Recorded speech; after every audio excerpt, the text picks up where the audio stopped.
صبر کرتے ہیں، لیکن یہ صبر کرنا بسا اوقات یعنی نیت جب دیکھا جائے تو اللہ کی رضا کی خاطر نظر نہیں آتا، بلکہ صرف اس مروت میں کہ جی چلو رشتہ دار ہیں تو کیا اس پہ ثواب کا ترتب ہوگا۔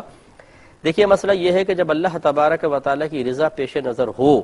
نیت سے ہی عمل کے اوپر ثواب مرتب ہوتا ہے، لہٰذا اگر صرف رشتہ داری کی وجہ سے آپ نے زبان بند کی ہوئی ہے، اس پر بھی ایک ثواب تو ضرور ملے گا کہ چلے آپ کم از کم برائی سے تو رک گئے، اس کا ثواب ملے گا۔ لیکن جو عمل خالصتاً اللہ تبارک و تعالیٰ کی رضا کے لیے کیا جائے اور اس پر جو پھر ثواب کا ترتب ہوتا ہے وہ اس صورت میں نہیں ملے گا، یعنی نیت کی اصلاح کرنے کی ضرورت ہے۔ رشتہ دار کی برائی پر صبر کریں، قصداً بتکلف ذہن کے اندر لے کر آئیں کہ اللہ میں صرف تیری رضا کی خاطر یہ ایسا نہیں کر رہے، ورنہ ہم شاید کچھ کرتے۔ پھر ضمناً اگر رشتہ دار کی رشتہ داری بھی درمیان میں آ جائے تو ایک الگ بات ہے، لیکن اگر توجہ مکمل اللہ کی طرف نہیں ہے یا ہے ہی نہیں، بس صرف رشتہ داری کی وجہ سے کہ اگر یہ رشتہ دار نہ ہوتا پھر میں بتاتا،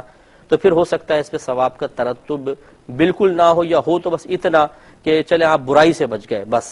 ورنہ اس سے زیادہ نہیں ہوگا۔ تو اس لیے بہتر یہ ہے کہ نیت کو بہتر کیا جائے۔ ایک انہوں نے کہا کہ اسی طرح اگر کوئی طاقتور سامنے شخص ہے، ہمیں خوف ہے کہ اگر اس کی زیادتی کے جواب میں کچھ کریں گے تو الٹا اور مارے گا پیٹے گا یا اور پریشانی کا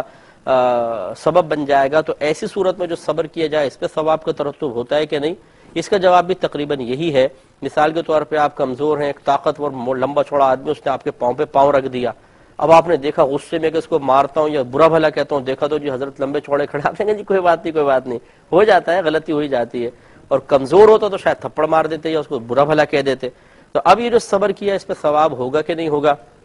تو اس پر بھی اتنا تو کم از کم انشاءاللہ اللہ کی رحمت سے امید ہے کہ ہمیں ثواب مل جائے گا کہ چلو ہم کم از کم ایک برائی سے بچ گئے، لیکن جو ثواب اللہ تعالیٰ کی رضا کی خاطر عمل اختیار کرنے کا ہے اس میں سے حصہ نہیں ملے گا۔ اسی لیے نبی کریم صلی اللہ علیہ وسلم کا فرمان ہے انما الاعمال بالنیات، عملوں کا دار و مدار نیتوں پر ہے۔ فقہ حنفی کی روشنی میں یہاں پر ثواب کا لفظ پوشیدہ ہے، یعنی ثواب الاعمال بالنیات، اعمال کے ثواب کا دار و مدار نیتوں پر ہے، تو لہٰذا ثواب اسی وقت مرتب ہوگا جب نیت خالص اللہ تعالیٰ کی رضا والی ہوگی، تو انشاءاللہ پھر ثواب ملے گا۔ اس لیے نیت کو بہتر کر لیا جائے۔